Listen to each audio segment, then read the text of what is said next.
What's up, guys? Courtney here, and this is my Fantasy and Frames rookie profile of quarterback Bo Nix. So, NFL draft, he came off the board 12th, making him the 6th quarterback going off the boards. And where did he go? To the Denver Broncos with my favorite coach, Mr. Sean Payton. So, Bo Nix played at Oregon. First, he played with Auburn. And he really didn't have such a great time at Auburn. Broke his ankle, kind of had some ups and some downs. Then he transferred to Oregon, where he really blossomed. This kiddo didn't really come out swinging until kind of mid through his junior year and then his senior year.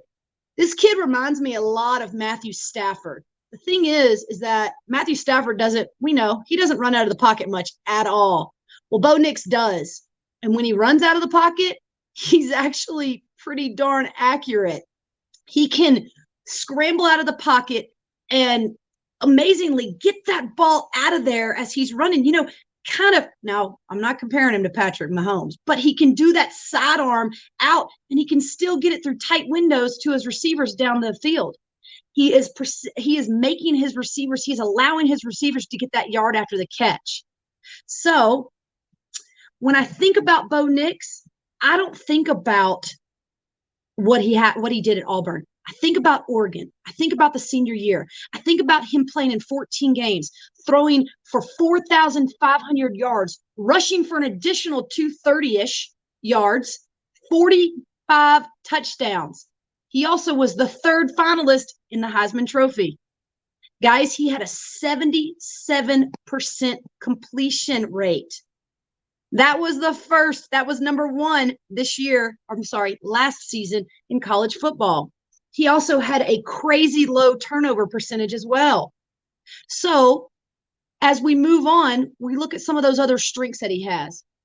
He is smart. He's a smart quarterback. And you guys remember somebody named Drew Brees, who might have not come out as the highest drafted kid, might have not come out looking the best, might have sounded a little bit like Bo Nix coming out. And guess where he ended up? After the Chargers, he went himself to the Saints, where he had Coach Payton. So back to those strengths with Mr. Nix. He's smart. He has superb game management. And I'm telling you guys, when he gets out of the pocket, he's pretty darn accurate. Now, in the pocket, he sometimes can make mistakes. He sometimes doesn't have the best footwork when he's inside. So he either stands up in the pocket, gets that ball out, or he scrambles out and gets the ball out, and he is good at it. I know what y'all are saying. Well, he's not the tallest. He's not the biggest. He's only 6'2". The average is 6'4". Pretty sure that Caleb Williams is 6'1". Mr. Drew Brees was 6 flat. So I'm not too worried about that. I'm not too worried about that at all. I am more concerned about the fact that this kid is going to play where the quarterback room comprises of Zach Wilson and Jarrett Stidham. Okay? I could see Jarrett Stidham. We're not going to talk about Zach Wilson, but I could see Jarrett Stidham maybe playing a game or two until Bo Nix really gets his feel for the NFL, really finds his mojo, right? Finds that mojo with Sean Payton, with his receivers.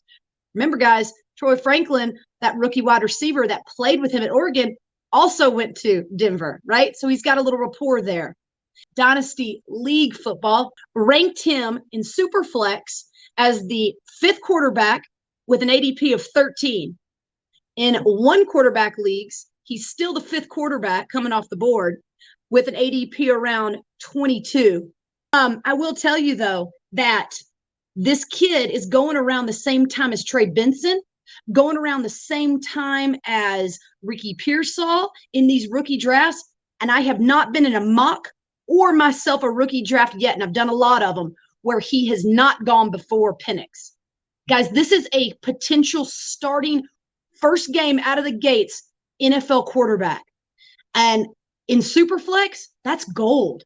Even if you don't need him and you can grab him in the first, 1 or 2 picks of the second round, assuming that it's probably a 12 to 14 leaguer, Why in the world would you not do it? Even if you don't need him. We're talking about Dynasty. Dynasty's the long haul. This kid will be a starter. Go look at some of the tapes that Sean Payton has said lately about him, some of the videos. He grins and he is like googly-eyed. He knows that he got his kid.